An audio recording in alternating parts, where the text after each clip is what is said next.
बंदो सतगुरु चरण को, करूं सो प्रेम प्रणाम। अशुभ हरन मंगल करन, तनि श्री देव चंद्र जी नाम।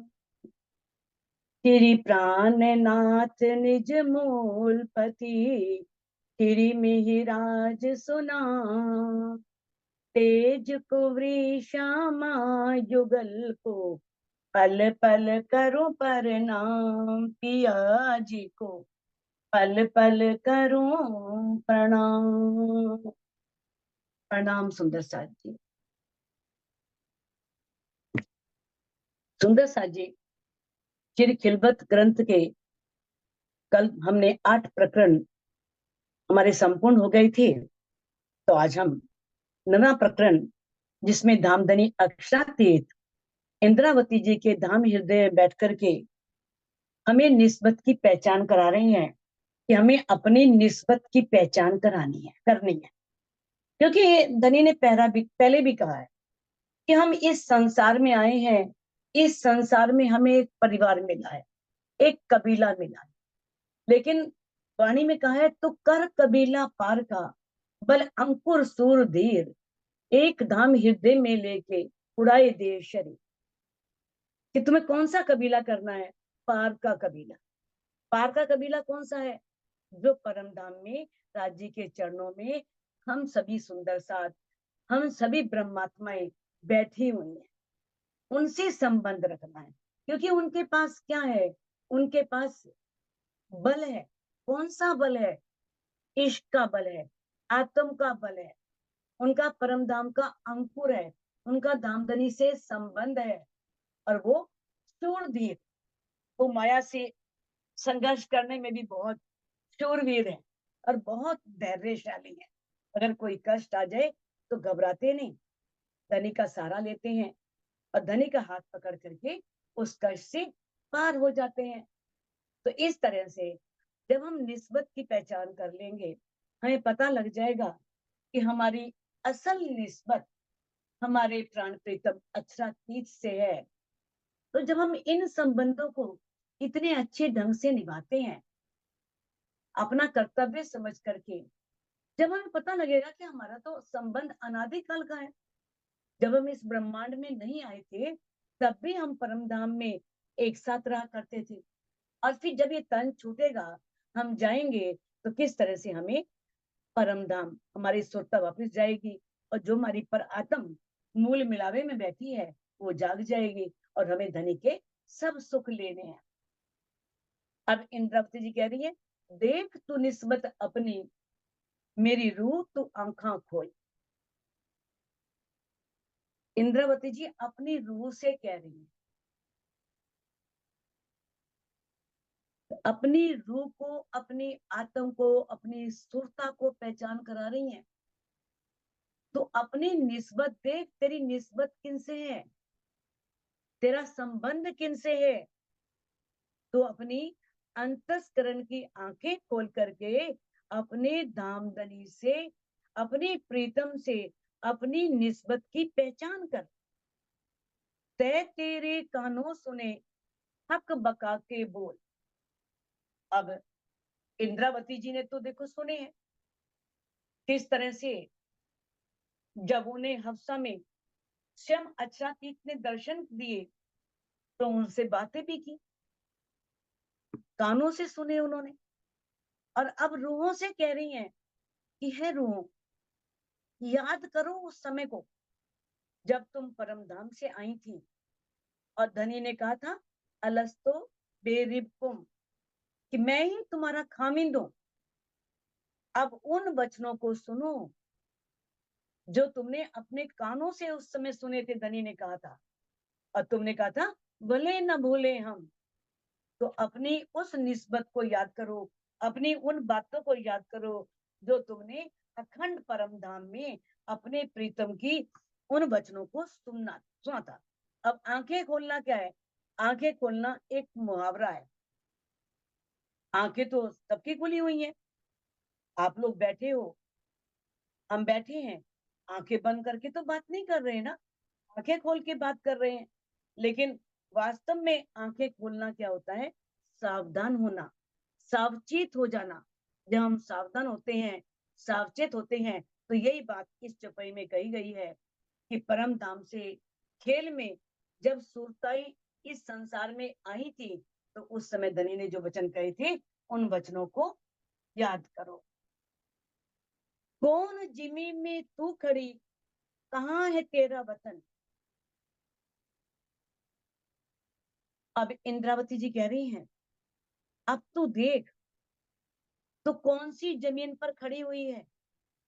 ये काल माया के ब्रह्मांड की धरती पर है, धरती है जहां तू आई हुई है।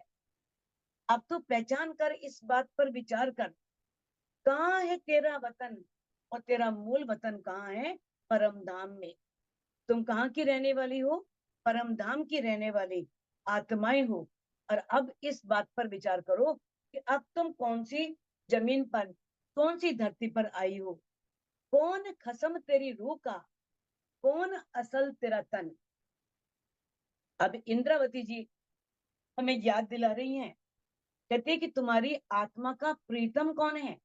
अपने उस प्रीतम को याद करो, अपने उस प्राण वल्लभ को याद करो, और ये याद करो कि ये तन तुम्हारा नहीं है, ये तन झूठा है, ये नश्वर है, ये मिट जाने वाला है। लेकिन वास्तव में तुम्हारे असल तन कहां पर है? धामधनी के चरणों में, जिन्हें कहा है मूल तन, जिन्हें कहा है पर आत्म। जो मूल तन है अपने, जाको कहिए पर आत्म संग लेके विलसिए संग खसम। तो किस तरह से हमें अपने प्रीतम के साथ विलास करना है, उस परम धाम के सुखों को लेना है। तो इन बातों को याद करके कि वास्तव में हमारे मूल तन जो है, हम तो सपन देख रहे हैं, और हमारे मूल तन धनी के चरणों में बैठे हुए हैं। तो कहते हैं, कौन मिलावा तेरा असल, तू बिछड़ी क्यों कर। अब कहते हैं कि जो तेरे मूल तन है, जो तेरी पर आत्म का तन है, उसकी मिलाप का स्थान कौन सा है? तेरा मिलावा कौन सा है? कौन सा है मूल मिलावा? मूल, मूल मिलावा कहां पर है? मूल मिलावा परम धाम में। कौन सी हवेली है ये? कौन सी? पहली जो हमारी आती है, उसमें पांचवी हवेली। चार हवेलियां जब हम पार करते हैं, चौरस हवेली, पांचवी हवेली गोल हवेली आती है, जिसे मूल मिलावा कहा गया है, जहाँ राजी श्यामा जी सिंहासन पर विराजमान होते हैं, और सभी ब्रह्मात्माएं चारों ओर बैठी होती हैं। तो इंद्रावती जी याद दिला रही हैं कि तुम अपना असल मिलावा याद करो, कि वास्तव में तुम धनी के चरणों में कहाँ बैठी हो। अब उन बातों को याद करो कि तुम बिछड़ी क्यों कर। अगर धनी ने तुम्हें अलग भी किया अपने से, वैसे तो अलग किया ही नहीं। धनी तो पल पल हमारे साथ है, हर क्षण हमारे साथ है, लेकिन इस ब्रह्मांड में भेजा भी तो क्यों भेजा? हमें उस बातों की जानकारी इस ब्रह्मवाणी के माध्यम से मिलती है। क्यों भेजा? उन्होंने हमें एक तो हमें समझाना था कि वाहिदत का इश्क क्या है, वाहिदत एक दिली है क्या, और फिर ये बात बतानी थी कि तुम्हारी परमधाम में कितनी साहिबी है। वो अपनी साहिबी दिखाने के लिए हमें यहाँ पर नहीं आए, वो तो परमधाम की साहिबी इस वाणी के माध्यम से हमें दिखा रहे हैं। और हमें इस वाणी के माध्यम से ये पता लग गया कि हमारे धनी से बड़ा कोई है ही नहीं। इंद्रावती जी ने बोल दिया, साहिब तेरी साहिबी भारी, कौन उठावे तुझ बिन तेरी, मेरे सिर दई सारी। तो ये बातें हमें ब्रह्मवाणी के द्वारा पता लगी। तो अब इन बातों की जानकारी करनी है कि हमें धनी ने अलग क्यों किया था। वो हम जान चुके। धनी ने जो दिखाने के लिए हमें इस ब्रह्मांड में लाए, तो हर ब्रह्मात्मा, हर ब्रह्म सृष्टि वाणी पढ़ने के बाद वो बात तो जगह जाग चुकी है। तो फिर और क्या चाहिए? फिर और लेना क्या है? कहते तो ते तो तोहे याद ना आवे, जो ते सुनिया नहीं दिल दर। कहते वो तुझे बातें याद नहीं आ रही। वाणी में दामदनी ने एक बार नहीं 50 बार वो बात कही है। 50 क्यों, अनेकों अनगिनत बार हमें वो याद दिलाई है, अनेक किताबों के माध्यम से, अनेक उसके माध्यम से मैं बताया है, हमारे संबंध को बताया है, हमें उन बातों को बताया है। तो इंद्रावती जी कह रही हैं तुम्हें अब भी याद नहीं आ रही है, जो ते सुनिया नहीं दिल धर। इसका मतलब तूने वो बातें दिल से सुनी ही नहीं, बात सारी वहीं आ जाती है। वाणी पढ़ जाओ, कितना मर्जी पढ़ जाओ, पढ़ रहे हैं हम, कंठ से पढ़ रहे हैं, अगर वो हमारे दिल तक नहीं उतरी, हमारे आचरण में नहीं आई, हमारे रहने में नहीं आई, तो कुछ भी उपलब्धि होने वाली नहीं है। चाहे रात दिन तुम जाप करे जाओ, ठीक है, जीव बल पकड़ेगा जाप करने से, ठीक है, लेकिन जीव बल पकड़ के करेगा क्या, जब तक जीव को इस तारतम वाणी से उस पूर्ण ब्रह्म परमात्मा की पहचान नहीं होगी। क्या इससे बड़े, इससे पहले तीर्थंकर नहीं हुए, अवतार नहीं हुए? कितने जैनियों के तीर्थंकर हुए, कितने अवतार हुए, जिन्होंने जिन्होंने परमात्मा को पाने के लिए घर बार छोड़ दिया, तपस्याएं की, साधनाएं की, क्या उन्हें पूर्ण ब्रह्म परमात्मा की प्राप्ति हुई? क्योंकि तारतम वाणी नहीं होते थे। तारतम वाणी के द्वारा पता लगता है कि पारब्रह्म है कौन। बाकी सभी ग्रंथों में पारब्रह्म का जिक्र तो है, परम धाम का जिक्र तो है, लेकिन पारब्रह्म है कौन नहीं पता। बस नूरी स्वरूप है, ज्ञान स्वरूप है, ज्योति स्वरूप है। वो कैसा है? वो साकार है, निराकार है। लोगों ने कह दिया निराकार है, निर्गुण है, अनुपम है, अद्वितीय है, बस।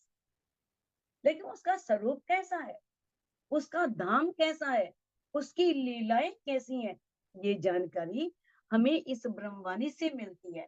तो इंद्रावती जी कहती हैं कि लगता है तुमने उन बातों को दिल दे करके नहीं सुना। अगर दिल दिया, बस खेल तो सारा दिल का है ना, दिल का ही तो खेल है। राजी के दिल पर तो खेल रहे देख रहे हैं हम लोग। जब तक दिल नहीं देंगे तब तक राज्य मिलने वाले नहीं है। पहले दिल तो हमने माया को दे रखा है और चाहते हम राज्य से मिलना है, तो कैसे मिल जाएंगे राज्य से माया को दिल देकर? तो सुंदर सा जी, ये खेल सारा दिल का, दिल भरी सब चाहे, दिल अपना दे उनका लीजिए, इन विध हक चरणों पहुंचाए। ये सारा खेल दिल का है। सब चाहते हैं हम राज्य के दिल पर राज्य करें, दिल भरी सब चाहते हैं हम सभी, जितने भी ब्रह्मात्माएं हैं उनके दिल पर भी और राज्य के दिल पर भी राज्य करें, लेकिन दिल अपना नहीं देते।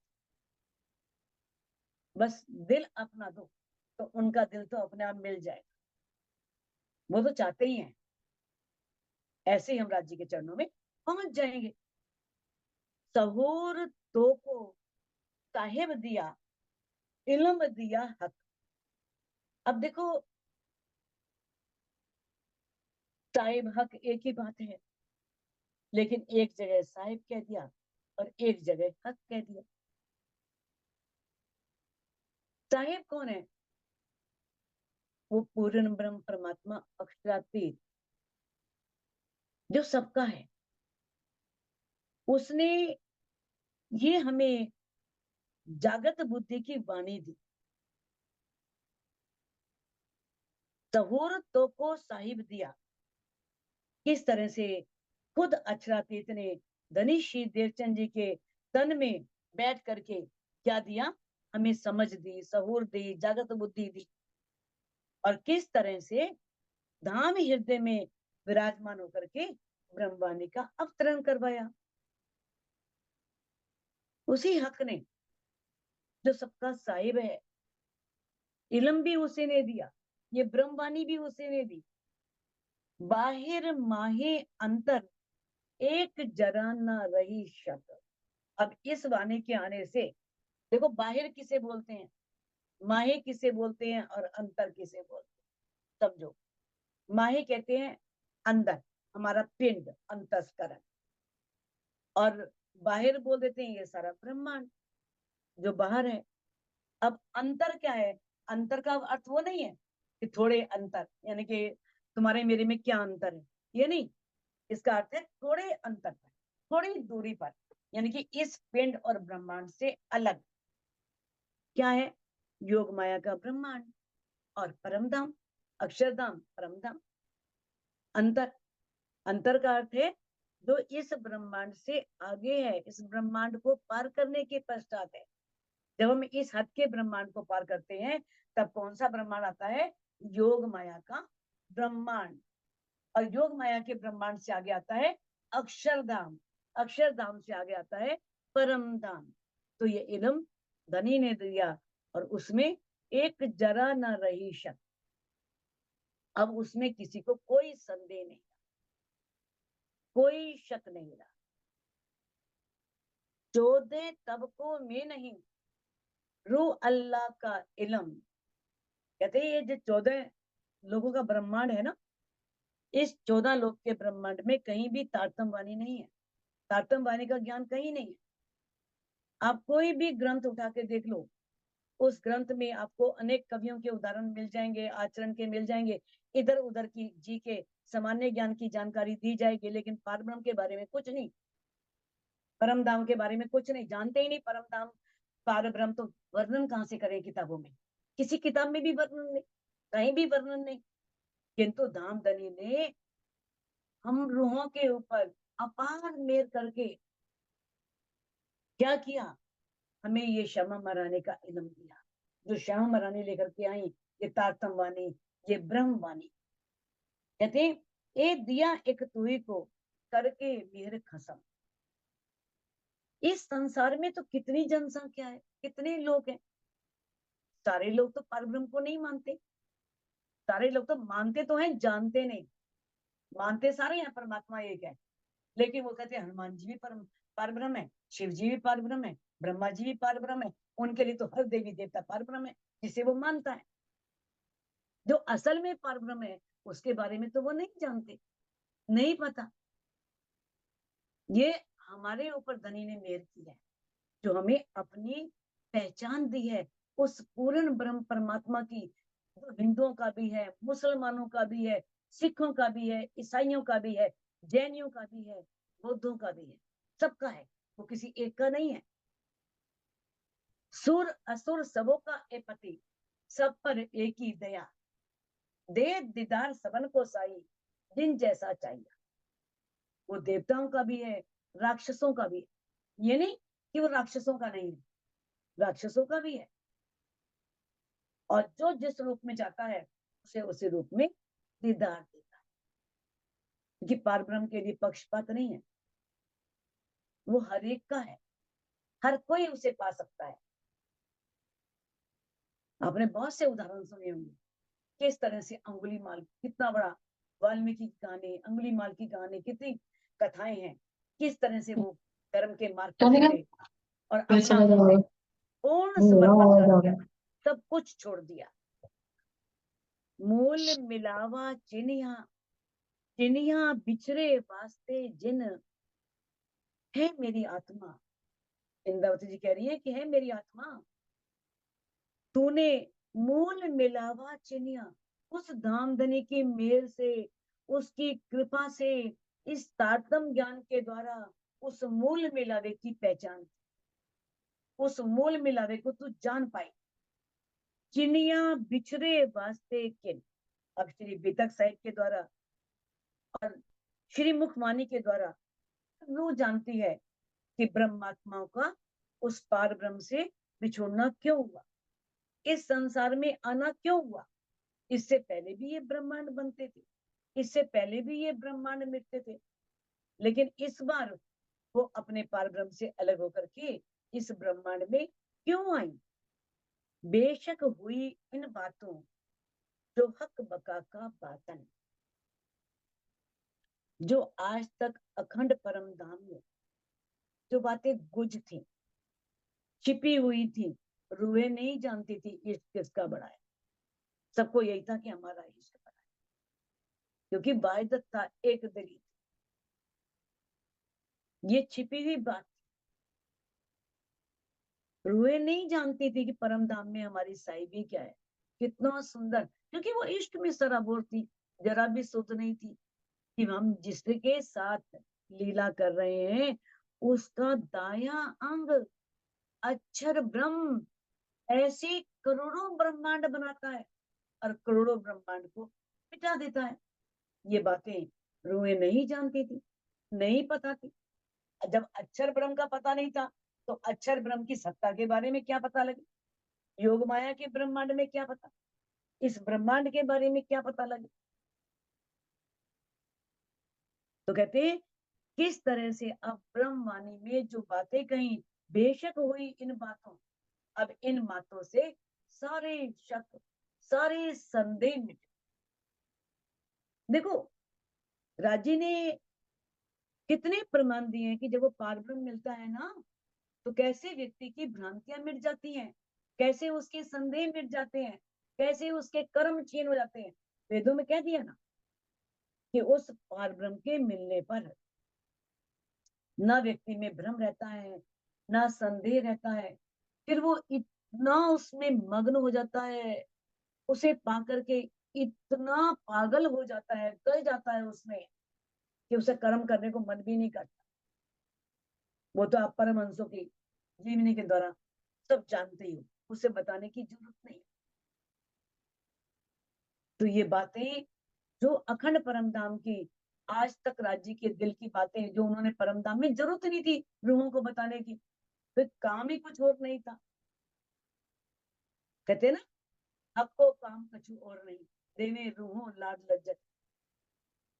राज्य को कोई काम नहीं है परमधाम में, बस रूहों को लाड देना है और उन्हें खेल का आनंद देना है। अब कहते हैं बिन मांगे जो देवत है, जो बिना मांगे इतने सुख देते हैं, तो मांगे क्यों ना पावत। अगर हम राज्य से मांगेंगे तो हमें क्यों नहीं वो सुख मिलेंगे। तो धनी के पास जो ये बातें थी, जो उनके अंदर इतना लाड, इतना प्यार सब छिपा हुआ था, वो हमें सब इस ब्रह्मवाणी के द्वारा पता लग गया। दुनिया में अर्थ कहा वही, ताए सब जाने हक।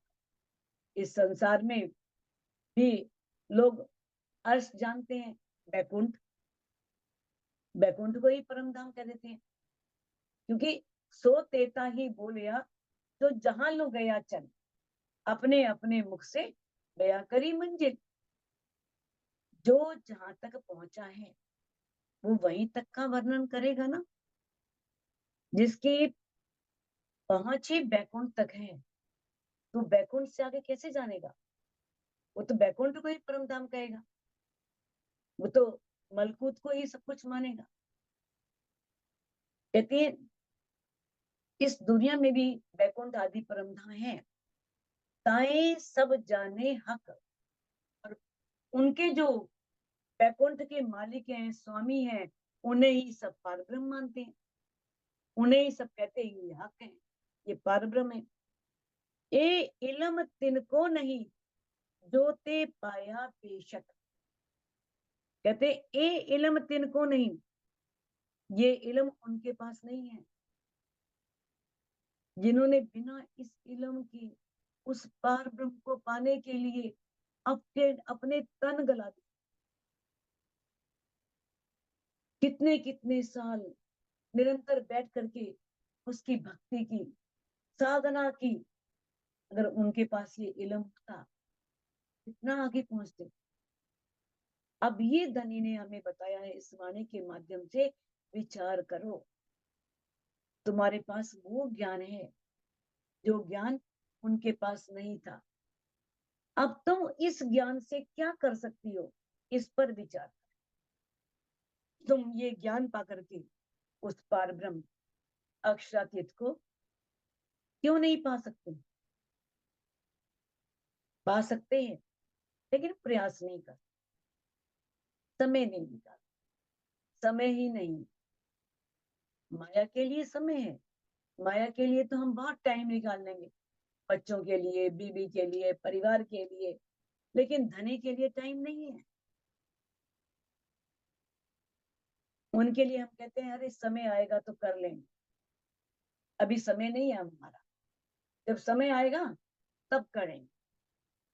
जब ये शरीर जीर्ण शीर्ण हो जाता है, अंग काम करना बंद कर देते हैं, तब भी रूह नहीं जागती। राजी कहते हैं तब भी जाग जाओ तो धनी उन अंगों में बल भर देंगे। बूढ़े होने पर भी आप जवान महसूस करोगे अगर वो दर्द लेकर के आओगे, उसे पाना चाहोगे तो। लेकिन कहाँ, इतना होने पर भी ये माया इतना सताती है, ये माया इतना लुभाती है, ये माया इतना आकर्षित करती है कि व्यक्ति इन आकर्षणों से बाहर जा ही नहीं पाता, इससे बाहर की बात सोच ही नहीं पाता। त्रैगुण सिफत कर कर गए ये जो खामंद जिमी आसमान, जो इस जमीन के इस आसमान के खामंद है, मालिक है। जमीन आसमान का मतलब क्या है? 14 लोक का ब्रह्मांड, जो वहां के मालिक हैं त्रैगुण, ब्रह्मा विष्णु महेश। ब्रह्मा जी किस तरह से उस पार ब्रह्म को पाने के लिए कैसे भिक्षा मांगने गए? नंद यशोदा की। ब्रह्मा जी कैसे यहाँ पर आए? किस तरह से त्रैगुण जो हैं इन ब्रह्म सृष्टियों की रज पाने के लिए भी तरसते हैं, भटकते हैं, और हम तारतम ज्ञान लेकर के इतना अहंकार में आ जाते हैं, इतना गर्व आ जाता है कि हम उनको कुछ समझते ही नहीं। कम से हम वो पार ब्रह्म को पाने के लिए प्रयास तो कर रहे हैं, तपस्याएं तो कर रहे हैं, साधना तो कर रहे हैं, हमसे तो वो भी नहीं होता। बस सिर्फ एक कोरा अहंकार लेके बैठ जाते हैं, और ये अहंकार ही राज्य को पाने में पर्दा है। यही हमें राज्य को पाने नहीं देता। कहते हैं त्रैगुण सिफत कर कर गए। किस तरह से वो ब्रह्म सृष्टियों की सिफत करते हैं, प्रशंसा करते हैं। खोज खोज खाली गए माए थके ला मकान। ऐसे बहुत से ऋषि मुनि तपस्वी साधु उस पार ब्रह्म को पाने के लिए प्रयत्न करते रहे, खोजते रहे। ये नहीं कि आज दिन से पहले किसी ने खोज ही नहीं की, बहुतों ने खोज की, लेकिन खोज खोज करके वो थक गए। माए थके ला मकान। और वो जो पृथ्वी से ऊपर 6 आकाश हैं, उन 6 आकाशों में ये लामकान है, निराकार, और वो उसे पार नहीं कर सके, उसी में थक गए। बस वहीं तक पहुंच गए और थक करके हार मान ली बस, कि आगे नहीं जा सकते। आगे कह दिया कि वो अगम है, वहां जाया नहीं जा सकता, वो अलग है, उसे देखा नहीं जा सकता।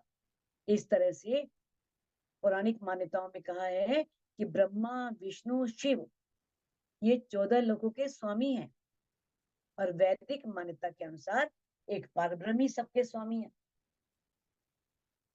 ये तो पौराणिक मान्यता कहती है ना, लेकिन वेद क्या कह रहे हैं कि एक परब्रह्म वही सबका स्वामी है। चिरंतन में आता है ना, पार ब्रह्म तो पूर्ण एक है, एक तो अनेक परमेश्वर कहा में। कहते हैं अनेक पंथ सब जुदे जुदे यूं और सब कोई शास्त्र बोलावे। सब शास्त्र कह रहे हैं अनेक पंथ हैं, बहुत पंथ हैं, लेकिन सभी कह रहे हैं परब्रह्म एक है। और वैसे अनेक परमेश्वर करा रहे हैं, अपने आप को कहते हैं हम परमेश्वर हैं, हम ही परमेश्वर हैं, हम ही परब्रह्म हैं। तो इस तरह से परब्रह्म जो है, जो पूर्ण ब्रह्म परमात्मा है, वो तो एक ही है बस। मलकूत साहिब फरिश्ते हक ढूंढिया चौ और। मलकूत कौन है? बैकुंठ का स्वामी। साहिब जो बैकुंठ का स्वामी है वो कौन है? विष्णु भगवान। फरिश्ते अन्य देवी देवताओं ने उस पार ब्रह्म की खोज की, चारों ओर खोजा, कि वो पारब्रह्म है कहाँ, उसे पाने के लिए वो भटके, उनकी खोज करते रहे, लेकिन रहे बेचगुन बेसबिये में, न पाया बका ठोर। और वो किस में रहे? बेचून, जिसे निराकार शून्य बोल दिया है। निराकार, शून्य, अनुपम, अद्वितीय, बेसबी, न पाया बका ठोर। किसी ने उस अखंड धाम को, अखंड धाम के ज्ञान को कोई नहीं पा सका। सब इसी में भटकते रहे, इसी में ढूंढते रहे। ए नूर बका किने ना पाइया, कर कर गए सिफत। अब इस संसार में जो त्रिदेवा थे, या तो देवी देवता जितने भी थे, अनेकों ने उस अखंड परम धाम की बहुत महिमा गाई, बहुत खोजा। अविनाशी वेदों में अक्षर ब्रह्म की महिमा है। अक्षरातीत के बारे में उसमें कोई ज्ञान नहीं है। अक्षर तक का सारा वर्णन है, उसी के योग माया के ब्रह्मांड का वर्णन है। उन्हीं के पादों का, 3 पाद कैसे उसके आनंद में रहते हैं, और एक पाद ही इस सृष्टि को बनाने का कार्य करता है, ये सारा वर्णन वेदों में आता है। बस एक तो कह दिया कि अक्षरात परते परे, जो पारब्रह्म है ना, वो अक्षर के परे से भी परे है, आगे है। बस कहाँ है, कैसा है, नहीं पता। अक्षर ब्रह्म का वर्णन जरूर वेदों में आता है, लेकिन अक्षर ब्रह्म उस पूर्ण ब्रह्म परमात्मा का ही तो अंग है, उसी का तो दायां अंग है, सारी सत्ता को, सारे शासन को, इस ब्रह्मांड को संभाल रहा है। तो ये जितने भी थे त्रिदेव, इन्होंने उस सच्चिदानंद पारब्रह्म की महिमा को गाया, किंतु कोई भी ए सुध नूर बका को नहीं, लेकिन अक्षर ब्रह्म का भी कोई साक्षात्कार नहीं कर सकता। अक्षर की तो 5 दौर है, अक्षर ब्रह्म तक भी, अक्षर ब्रह्म की 5 वासनाएं वहां तक पहुंची, अक्षर धाम तक तो वो भी नहीं गई, केवल ब्रह्म तक, सस्वरूप ब्रह्म तक रह गई। तो कहते हैं कि किस तरह से बताया है कि कोई भी ए सुध नूर बका को नहीं, जो तय पाई नियामत। जो ये अक्षर ब्रह्म है ना, जो राज्य का दाया अंग है, उसको भी ये सुध नहीं है। अक्षरातीत के मोल में प्रेम इश्क बरतत, ए सुध अक्षर को नहीं, किन भी दिन केली करत।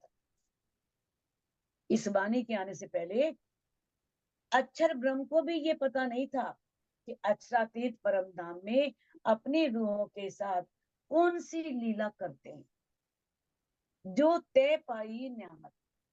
इंदा से कहते हैं कि है रूह, जो खजाना तुझे मिला है, जो नियामत, जो ये ब्रह्म वाणी का ज्ञान तुझे मिला है, आज तक वो ज्ञान अक्षर ब्रह्म के पास भी नहीं था, अक्षर ब्रह्म भी नहीं जानते थे।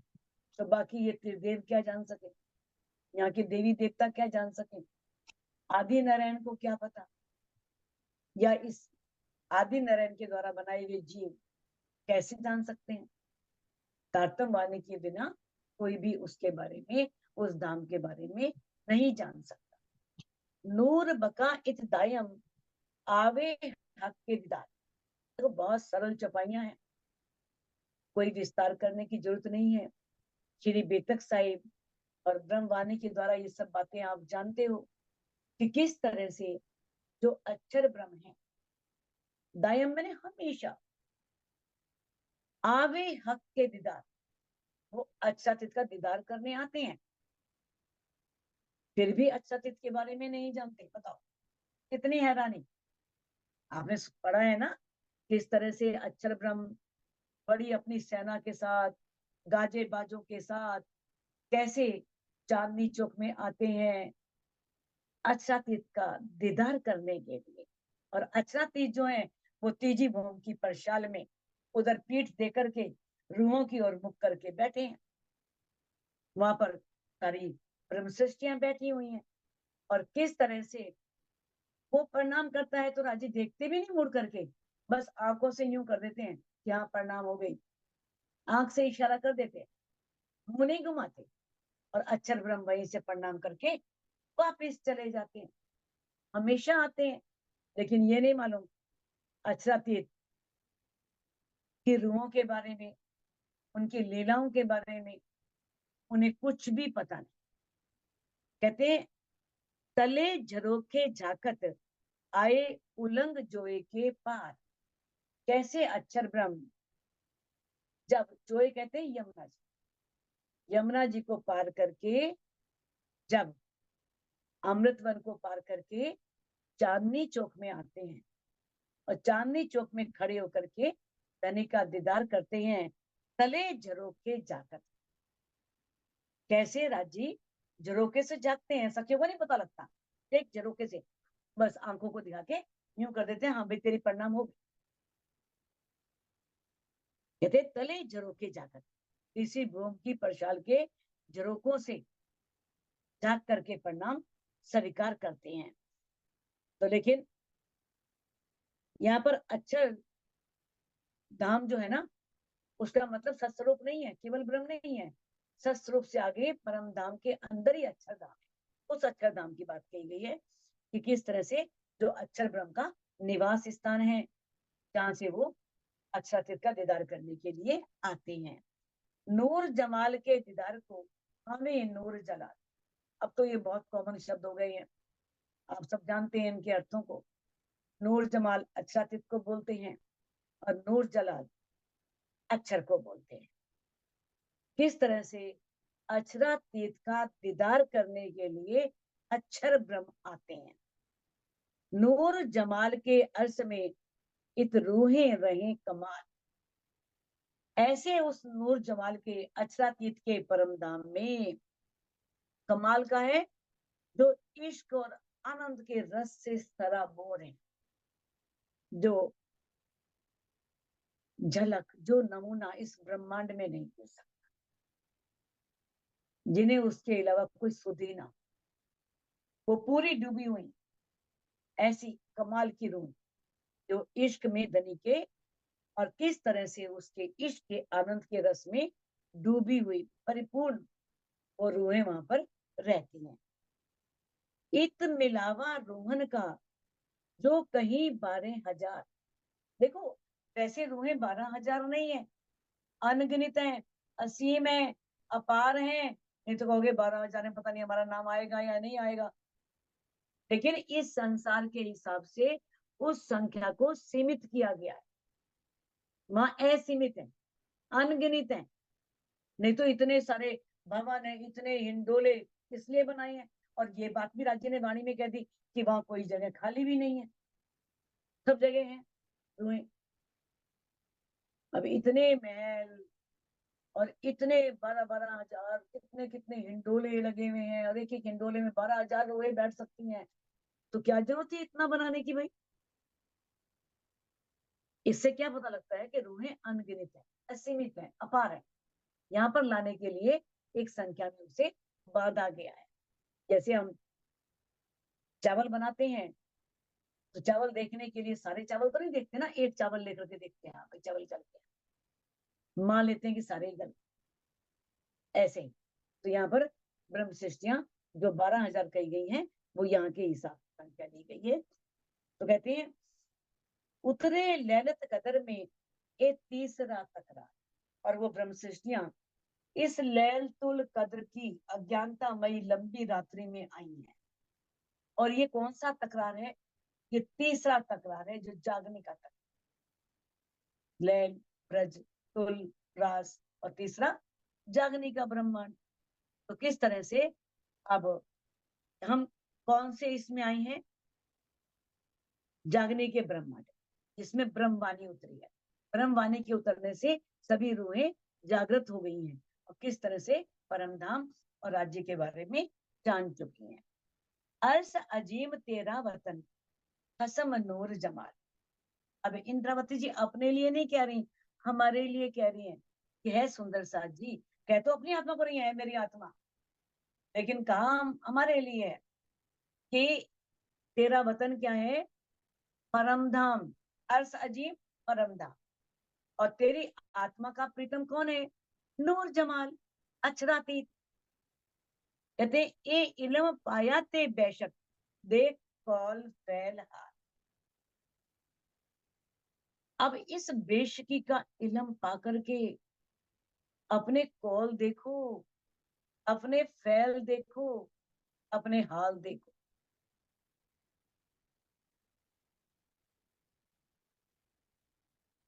कौल फैल हाल आप जानते ही हैं। कौल कथनी, फैल करनी, हाल रहनी। राजी ने वाणी में कहा क्या है और तुम क्या कह रही हो? तुम्हारे शरीर किधर जा रहे हैं, कैसे माया की ओर बाढ़ दौड़ रहे हैं, भाग रहे हैं? फिर तुम कर क्या रही हो? क्या तुम्हारी ब्रह्म सृष्टियों वाली चाल है जो राजी ने हमें बता दी है? पार्वतन की सुहागिनियों के लक्षण, क्या वो लक्षण तुम्हारे अंदर है? क्या तुम्हारी रहनी ब्रह्म सृष्टियों वाली है? इतना ऊंचा ज्ञान पाकर भी जो जीव सृष्टियां हैं उनकी रहनी इनसे हमसे उत्तम है। अब बाकी धर्मों में देखो क्या रहनी है उनकी, क्या नम्रता है, क्या मिठास है, क्या सेवा भावना है, क्या समर्पण की भावना है। किस तरह से गुरुद्वारे में जाने वाला एक अधिकारी भी अपने आप को अधिकारी नहीं समझता, अपने आप को सेवक समझता है। किस तरह से वो जूते साफ करता है, जूतों पे पॉलिश करता है, जूतों पे कपड़ा फेरता है, वो है सेवा भावना। हम लोगों के तो थोड़ा सा ब्रह्म ज्ञान आया नहीं, तारतम वाणी मिली नहीं, नाम लिया नहीं, और अपने को हम समझते हैं हम तो सबसे बड़े हैं, ये सब हमसे छोटे हैं, उनके पास तो कोई ज्ञान ही नहीं है। ये उस परब्रह्म को ही नहीं जानते जिसे हम जानते हैं। तो जान के तुमने क्या किया? ये वाणी हमसे प्रश्न पूछ रही है कि ऐसा बेशक इल्म पा करके भी अपने कौल फैल हाल देखो क्या है, तुम्हारी कथनी क्या है, करनी क्या है, तुम्हारी रहनी क्या है, अपनी रहनी क्या है। रहनी पर विचार करो, और बिन रहने के कुछ होने वाला ही नहीं। मैंने आपको एक भजन भी भेजा था बहुत सुंदर अपने इसी ग्रुप में। चाहे तुम कितनी चर्चा करो, कितनी चितवनी कर लो, कितनी चर्चनियां कर लो, कितना कुछ कर लो, और अगर जब तक रहनी नहीं आएगी तब तक राजी नहीं है। सबसे पहले तो अपने अंदर रहने ला। कहते हैं, देख मेहर तू हक की, खोल गई हकीकत। अब इंद्रावती कह रही है कि राज्य की मेहर तो देखो कि राज्य ने किस तरह से हमें वास्तविक सत्य की पहचान कराई, हमें प्रकाश कर दिया कि वास्तविक सत्य है क्या। किस तरह से हम सब कुछ जान चुके हैं, निस्बत के बारे में, वहदत के बारे में, इश्क के बारे में, खिलवत के बारे में, परम नाम के 25 पक्षों के बारे में, 8 पैर की लीला के बारे में, राज श्यामा जी और सखियों का, उनकी शोभा, सारा वर्णन, ये सब क्या है? हकीकत। और राज्य ने सारी हकीकत खोल दी है इस ब्रह्मांड। कहते खोल दी हकीकत, सारी हकीकत खोल दी। देख इल्म तू बेशक दई अपनी मार्फत। और इससे ऊपर क्या है? राज्य ने मार्फत दे दी, अपने दिल के गुज भेद खोल दिए जो कोई नहीं खोलता किसी के सामने। अपनी रूहों को इतना लाड किया क्योंकि परम धाम में अपने दिल के कुछ भेदों को खोल नहीं सकते थे, तो यहाँ ला करके वो भी सारे भेद बता दिए, सारे गुज भेद खोल। तो ये धनी की मेहर नहीं तो और क्या है कि धनी ने मेहर करके किस तरह से हमें वो लाड दिए। जिन कारण तेरा कह आवना हुआ जिमी इन है। इंदासिस कह रही है कि है मेरी आत्मा, यानी कि है मेरी रूह। अब ये विचार करो, इस कारण से तुम्हें इस नश्वर जगत में आना पड़ा, इस ब्रह्मांड में आना पड़ा। तो किस तरह से हमें धनी ने इस वाणी के द्वारा बताया, रूह अल्लाह ने जो कही सो मैं कहूँ आगे मुंह में।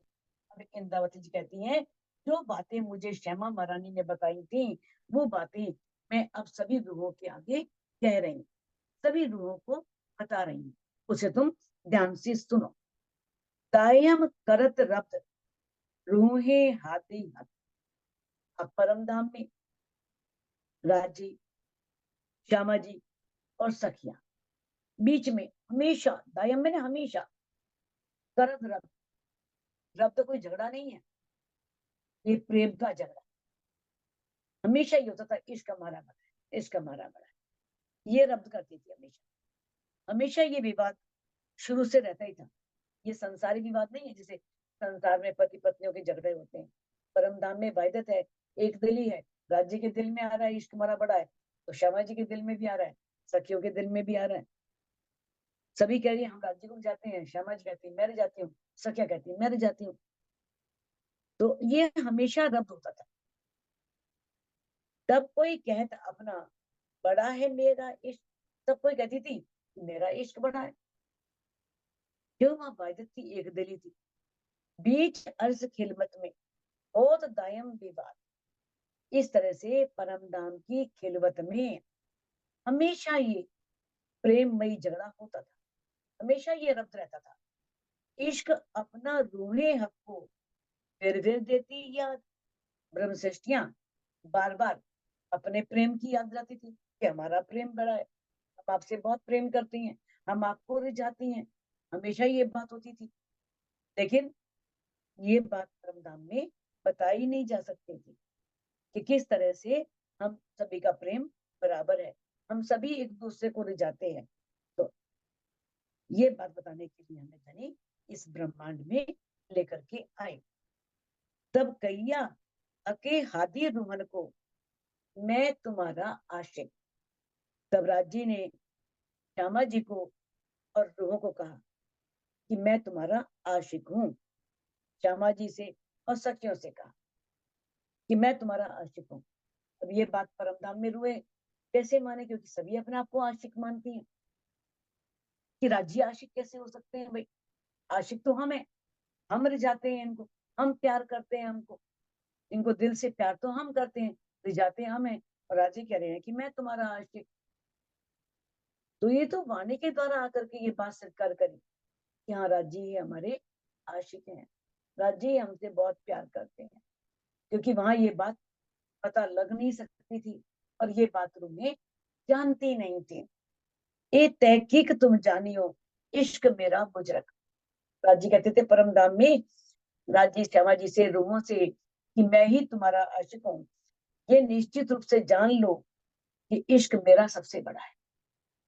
मैं बहुत इश्क तुम्हें करता हूँ, मैं तुम्हारे बिना रह नहीं सकता, एक पल भी नहीं रह सकता। और राजी ने सिद्ध भी कर दिया। ब्रज में आए तो 52 दिन का विरह दिया, रह गई ना 52 दिन तक, जो परम धाम में एक पल भी अलग नहीं रहती थी। उस जुदाई को सहन कर लिया ना, रास में भी किया ना, और इस जागने के ब्रह्मांड में कितने साल हो गए, कोई सुध ही नहीं कि हमारी आत्मा का प्रीतम कौन है, हमारा घर कौन है। राजी ने ये सिद्ध कर दिया कि वास्तव में राज्य ही हमसे अधिक प्यार करते हैं, हमसे प्यार करते हैं, बहुत प्यार करते हैं, बहुत लाड करते हैं। कहते हैं तब हाथी रोहन को ए दिल उपजी शक, हक का इश्क हमसे बड़ा ये क्यों हो गए मतलब। अब राज्य ने बात करी मैं तुमसे बड़ा इश्क करता हूँ, मैं तुम्हारा आशिक हूँ, मेरे से इश्क बड़ा किसी का है ही नहीं। सही कहा उन्होंने, और रोए भी वही बात कह रही है, वो भी सही कह रही है, गलत तो कोई भी नहीं कह रहा। अब ये बात समझाए कैसे? तब हादी रूहन को, अब उस समय श्यामा जी के और रूहों के मन में एक दिल उपजी शक, उनके दिल में ये शक पैदा हो गया, ये संदेह पैदा हो गया, हक का इश्क हमसे बड़ा ये क्यों हो गए मुतलक। राजी का इश्क हमसे बड़ा कैसे हो सकता है? नहीं हो सकता। निश्चित रूप से हमारा इश्क बड़ा है, राजी का इश्क हमसे बड़ा कैसे हो सकता है? ये बात सबके दिलों में आ गई। थके कैया रब्द मैं ना करूं, कर दिखाऊं तुम। अब राज्य को लगा कि बहस करना तो बेकार है, ये तो खत्म होनी नहीं बहस, हमेशा चलती रहेगी। मैं कहता रहूंगा मेरा इश्क बड़ा है, श्यामा जी कहती रहेंगी मेरा इश्क बड़ा है, सत्या कहती रहेंगी मेरा इष्ट बड़ा है। अब राजी ने क्या कहा कि मैं बहस नहीं करता, मैं तुम्हें साक्षात करके ही दिखाता हूँ, क्योंकि